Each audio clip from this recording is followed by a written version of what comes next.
Nindot kayong sugdan sa pagpamalandong ang ato karong mga pagbasa ug ang ebanghelyo diha sa atong tubag sa Salmo. Nag-ingon ta nga pangitaa kanunay ang naong sa Ginoo. Ang word nga gigamit pangitaa unya kanunay. Usahay mangita ratas naong sa Ginoo basta magkalisod na ta. Niyag hayahay gani atong kinabuhi, murag wa gyud naong sa Ginoo, permanenting ang atong naong mo itong pangitaon. Siging tan-aw sa samin, sigig yung kuas naong, ang imog yung naong, sigig yung basta maayo pag naong. May glawas, may kahimtang, sexy pa, lagsik pa, pero makanser na, unya mag-wheelchair, magsige na yun, Ginoo in town, Ginoo, ana. Din agad siya magmahin sa iyang naong, ana. So, dili day maayo nga, mangita lang tas naong sa Ginoo in times of needs nato. Kanunay, gidi ay, gilingay mong tupad, ing nakita nimo ang naong sa Ginoo karon. Karon ba? Kay kanunay man. Isa to pa, always. Sa sige karon diha sa impeachment trial, sa impeachment ni BP Sara, nakita kanila ang naong sa Ginoo?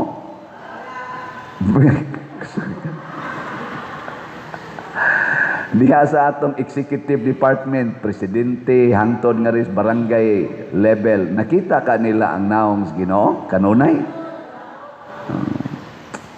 Paita. Dihas ato mga legislatives, hangtod nga ris barangay level, nakita kanila kanunay ang naong sa Ginoo. Unsaon pagkakita nga wa man sa sila mangita. Mao na mura man ni siyag sugo pangitaa kanunay, pasabot it requires effort. Gisgotan sa atong ebanghelyo nga nipili si Jesus og special apostles. 12 kabuok. Ang iyang hangyo nga sila mahimong naong niya. Iya magipadala. Pasabot sila'y magda sa iyang naong. Ang 12 ka apostoles apil ning atong patron nga atong pistahan karong July 25. Ala, dool na ang ticket wa pa mahurot kaalin. Kaning namalit na to raffle tickets, nakakita ni sila sa naong sa Ginoo din hinato sa atong parokya o sa atong patron. Pero kanang nagsigig paminaw nato nga more than almost 300,000 average or 1 million average every day apil nang sa mga reels o sa mga yanang TikTok, mga Facebook, YouTube, mga ibutang talag, mga 1 million na sila tibok kalibutan. Daghan nila wa kakita sa naong sa Ginoo. No? So, bulahan katong nakakita sa naong sa Ginoo. Ing nakapila na nimo gipalit ang naong sa Ginoo. No? Kay ang naong ros Ginoo, ing relasyon sa atong parokya karon, mao ang atong raffle ticket. Nya kakita kay kasnaong sa Ginoo palita dayon. Ngano mura mamog na nga hilom. Wala ka kakita nga naong mo na sa Ginoo ang kanang na ang atong raffle ticket. Awa mo kita, bala mo diha.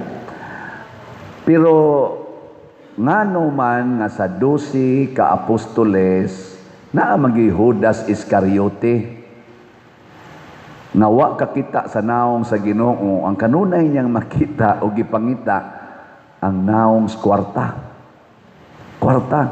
Hangtod nga iyang gibaligya ang Ginoo para na siya kwarta, bahala na ng naong sa Ginoo diyag kulataho na, daog-daogo na, hubuan na, latiguho na, ilansang na sa krus, basta naalang ko'y kwarta.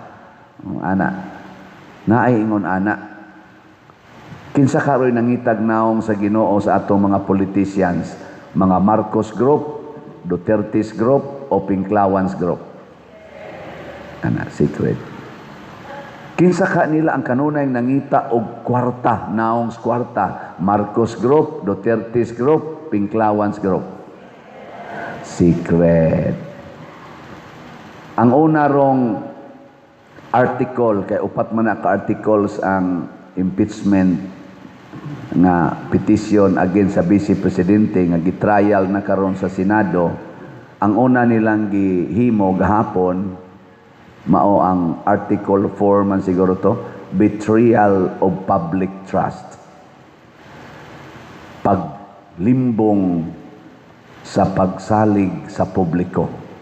O ang gibasihan kadtong ning hulga or ning bahad itong iyabang kuan social media ni BP Sara katong lagot kay siya na gipriso ang iyang chief of staff ba to nya nagkalisod na dito hapit din nakaginhawa di lang yapon ipada sa ospital niya iyang gipugos og da hapit pa siya dakdaki sa tabon sa ambulance atong pulis lagot kay si ato pag human ato samtang dito na sa ospital ang iyang chief of staff nadagi nila human sa grabing pagbabag lagot kay siya og iyang napamulong sa iyang taas-taas na kanang speech iyang gipamulong nga kung magurgur kuno siya matigbak siya nagsabot na sa kuno siya tao nga mogurgur or motigbak sa presidente sa asawa o sa speaker na si Romualdez o gikan ato gi-analyze tog maayo o gipailan siya og kaso sa NBI. So ang witness nga gipresentar mao ang NBI agent nga mao man tingay ito'y nag-build up sa kaso aron pailan og kaso ang maong panghulga. Nana, pero ang gisulti ni BP Sara kung magurgur ko, kung matigbak na ko, isunod po sila. So indirectly speaking, kung di ko magurgur, di ko matigbak, way mahitabo nila. Muna, wa pa man siya magurgur karon. Abuhi lang yapon ning tulo. So muna nga, kini lalisonon kayo. Nya naminaw ko sa mga lawyers, mga komentaryo nila di social media. Siguro sa ko, naminaw sad mo. Kita taong way kaalaman ang ilang balaod-balaod. Ang betrayal of public trust di ay dili necessary nga criminal act. Dili gid siya per se criminal act. Igo na nga gitawag na siya grave abuse of authority kana bang do na kay gibuhat nga dili necessarily criminal pero makawagtang sa pagsalig or pagsalig sa tao nimo mura bag di nakakasaligan tungod anang maong buhat bisag dili na kriminal pero tungod anang maong buhat ang tao di na musalig nimo. Sa akong pagsigig paminaw akong analysis ang 23 pila man 24 minus Joey Billion minus ni Jinggoy, minus ni Bato, minus ni Marcolita. So 24, 21 na lang na sila kabuok senador ang mo final o hukom sa mga articles of impeachment. Kaya gipapriso naman si Bato. Ipapriso mo to siya niya, nagtago-tago. Niya si Jinggoy, gipapriso na. Si Marcolita, Senador Marcolita, gipapriso na. 24 minus 3. 21 sila. Sila mo final og hukom o niya pohon igtapos na aning ilang mga trial diha. Kining 21 ka senador maoy mo final nya nagkinahanglan og 16 votes para ma-impeach og perpetually tingali ma-disqualified na ang Vice Presidente is a public servant og usa sa basihan betrayal of public trust. Pero kamoy akong pangutanon, mangutana sa atong kaugalingon, sa atong tanaw sa atong Vice Presidente karon, nagbudhi ba siya sa atong pagsalig niya? Nya akong tanaw sa akong ubos nga pangagpas, dili lang ni nato gyud pinaligal-ligal nga paagi. Kung betrayal of public trust, ang atong pangutanon ang public. Nga sa kadtong gibuhat ni BP Sara nga iyang gisulti katong ingon siya nga ipagurgor niya ang tulo ka tawo basta magurgor siya. Nahiubos ba na wagtangan bagpagsalig ang general public? Kana mo yato ipangutana. Unya ang NBI gamiton unta nila ang ilang investigative skills, ang ilang pagka-expert sa pag-investigate to prove na ang Vice Presidente nawagtang na ang iyang trust. Asa nga na? Trust. Dignity. Kanang murag di na siya kasaligan. Pero karon naa naman tay mga tools pag-measure sa trust rating sa atong public servants. Sa bag-o karon na trust survey, sa trust rating, si BP Sara man maoy number 1, positive. Mga 30 plus ba to? Ang iyang rating. Unya, ang ato mang presidente maoy negative. Murag negative 15 ba to? Akong na. Kinsa man ron ang naghimo og betrayal of public trust? Ang negative 15 o ang positive 30? Simple ra kayo. Wa tingay sila magbuhat og krimen, pero nganong nawagtang man ang public trust. Kana mo ipailan og impeachment, wa na ka, impeach na ka kay negative 15 na ka. Ang positive 30 man noon nga number 1 sa tanan nga mga rating, mao man i-impeach. Ang negative noon, wa noon. Sakto pa ka ning gibuhat sa atong mga nag-file og ani nga particular article of impeachment. Di ka ni sila maoy mismo ang nibitray sa public trust. I-impeach nimo ang dunay public trust rating nga positive. Nya di nimo i-impeach ang dunay negative trust rating. Dili ka na maoy insakto nga betrayal of public trust. Kung laning ako pangutana kay di man sa taswito ana. Pero public mangoy giistoryahan, public trust. So ang public maoy mohukom dili sila. 21 ra gud sila kabuok.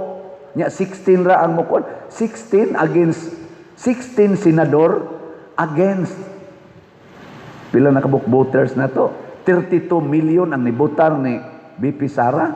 32 million Filipinos against 16. Kumusta man yung 32 million nga ni salig ni BP Sara pag eleksyon niya tong 2022? Konsultahan na sila tanan. Ug nawagtangan na ba sila og pagsalig sa ilang gibutaran? Kay majority man sila sa mga voters, great majority. Kana mo'y struggle unta sa ato mga impeachment court diha.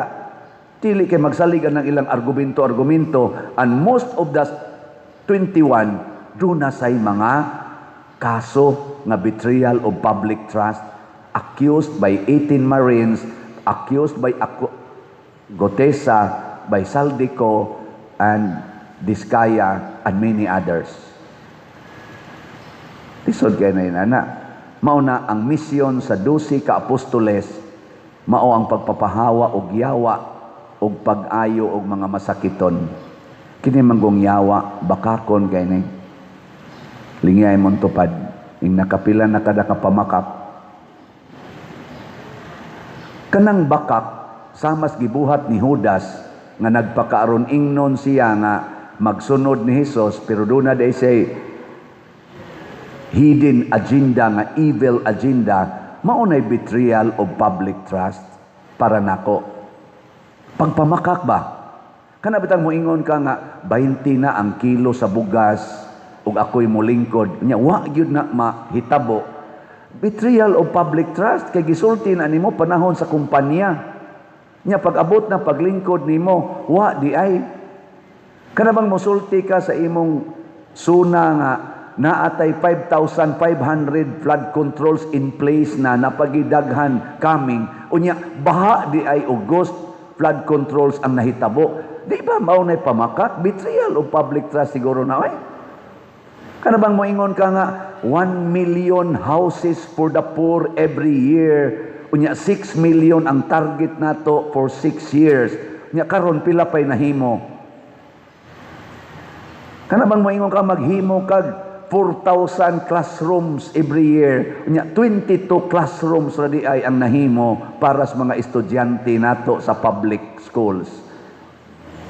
Dili ba na pamakak o maunay betrayal of public trust? Gihiring ba na sa atong Senate karon? Wa. Ang flood control, wa na. Wa na nila hisgot eh.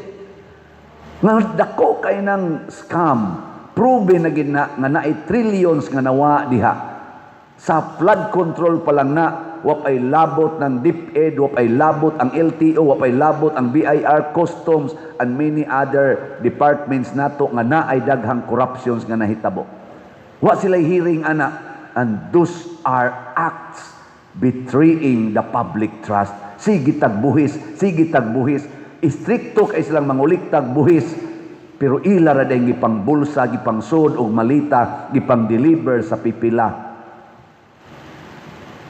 The mission of the 12, mao ang pagpapahawa nining yawa sa atong kasing-kasing. Mao sad nay mission ni Santiago Apostol, kay apostoles man ni siya, naputol in taong iyang liog tungod anang maong mission. Ang pangutana, mag-celebrate man ta sa iyang pista kaha. Sugod naman ta karong Domingo sa atong Triduo Omas. Lingi ay mong tupad, ina andam na kang maputlan. Ingna ba? Andam na kang maputlan? Oh. Kana, muna mudaig ko ni Jinggoy Estrada. Mudaig ko nila ni Senador Marcolita. Mudaig ko ni Bato de la Rosa. Karon, gi-persecute sa ilang function as senador. Pero wag yun mausab ang ilang baruganan. Sakto man ang ilang baruganan o dili. Ang nindot, ni barug sila sa ilang baruganan. Dili pareha aning pipila, like Chase Escudero, paling-paling, Joey Villanueva, paling-paling, o kadang uban diha, siging paling-paling, nga sa una, magsiging ingon, never again, karon di na gyud mutingog. Di na gyud maghilom-hilom na lang. Paling-paling. Ang atong patron, ang atong santos nga duha ka buok dinhi sa Pilipinas, wa gyud mag-usab-usab ang desisyon hangtod namatay sila. Kana mao'y model sa tinuod nga public servant. Ngano man nga kung bisan asa magsuroy-suroy si BP Sara karon madinhi man o sa abroad, magdugok man ang mga Pilipinos, hapit man di siya kaagi sa kadaghan sa mga Pilipinos nga magsigig-siyagit niya og Duterte. Nya magsuliyaw gid sila sa kalipay kung naa siya. Ngano magsuroy-suroy karon ang atong presidente, mura ra mag-iro nga way tag-iya, hilo man kaayo ang palibot. Hain Manila ang tinuod nga nagbetray sa public trust. Kana tingali mo atong i-challenge atong mga senador. Dili kay magpakaron ingnon anang ilang mga tiki-tiki diha nga kunuhay mga legal nila nga mga analysis, pero ang real analysis nga apektado na kaayong atong nasod ilang kalimtan. Basin og ang gibuhat ni BP Sara, dili betrayal of public trust but betrayal of private politicians' trust. Private politicians nga dunay kunaybans sa pagpangawat o ilad sa atong katawhan na Pilipinhon. Unya tungod kay duna man say gisulti against aning maong secret private group nga politicians, gikasuhan siya betrayal of public trust. Mao na si Jesus, pinangga kaayo siya sa tibuok katawhan, bagang katawhan magsunod-sunod niya, pero naglagot niya ang mga leaders, pipila ka mga leaders sa mga Hudiyo, ug ang mga magtutudlo sa balaod, ug ang mga leader sa mga pari atong panahon na naglagot niya, mo nang gipatay siya, ug gipasanginlan nga nagbitray sa gyapon sa public trust. Iya kunong gisupak ang balaod ni Moises. Mo nang gipatay si Jesus. Epektibo makay nang yawa, kay sila man ay magkupot kasagaran sa authority. Kaya ang tinuod nga authority nga gisunod ni Jesus, dili authority sa kalibutan, kung dili authority against the evil spirit. Kana bang pagpuyo unsay kamatuoran, pagpuyo unsay hustisya, pagpuyo unsay kaangayan, pagpuyo ug unsay kaputli sa kasing-kasing, mao ni siya ang authority nato. Ikaw nga kanunay nahigugma, ikaw nga nagkanunay nagsunod sa hustisya, ikaw nga nagsunod sa kaangayan, ikaw nga nagsigig sunod anang pagpaubos, solid, lig-on ang imong authority against Satan. Pero ikaw nga nagsigig higugma ng imong gahom, sigig higugma ng imong kwarta, kanang imong opisina nga di jud ka gustong mailisan ka diha, mupatay jud ka og magpakamatay para ana, wa kay authority against Satan. Ug mao na diri ang nahitabo sa atong first reading. Matod pa sa Ginoo, nag-anam og kadaghan ang bunga niining paras nga gitawag og Israel, nag-anam sad ag kadaghan ang ilang pagsimba sa mga Dios-Dios. Ug ato nang i-relate sa ato rong mga public servants, apil na sad ming mga pari kay public servants mami, government or religious sector, tendency gina nato mag-anang kadaghan ang atong achievements in life, mag-anang sa tagka gahi ug ulo, mag-anam sa tag-ak nga muratag Ginoo. Kuyaw kay na kining mga tawhanang naglingkod sa atong gobyerno, labi na nang naas Congress o sa Senado o sa Executive Department nga elected, purti ani nila ka mga buutan panahos eleksyon, pagkumpanya.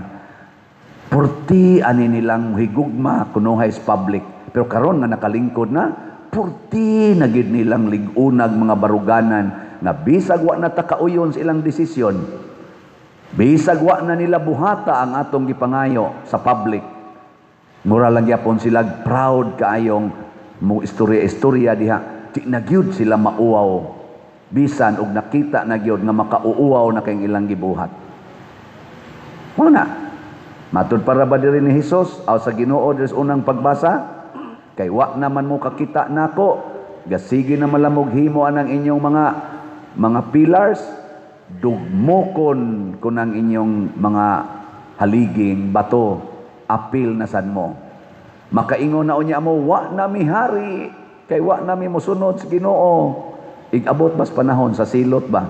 Muingon na lang unya mo tungod sa inyong dako kayong kauaw, mga bungtod tabuni kami. Ana ta? Manglipaghong ang imong naong sa kauaw. Mutago na lang ka. Tungod kay nigawas na ang bunga sa imong sala. Munang niingon ang Ginoo diri sa atong kanang unang pagbasa, ningon siya,